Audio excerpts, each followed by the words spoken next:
Hey everyone, welcome back to the channel. In this quick video, I'm going to show you how to fix TikTok no network connection problem. Open your TikTok account, see your problem here.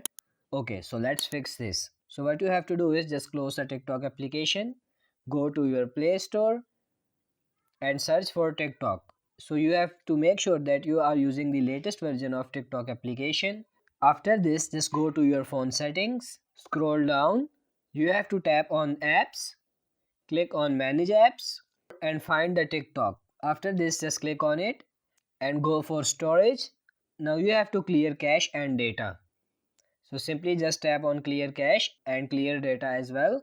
Then go for permissions and make sure that you enable all the permissions.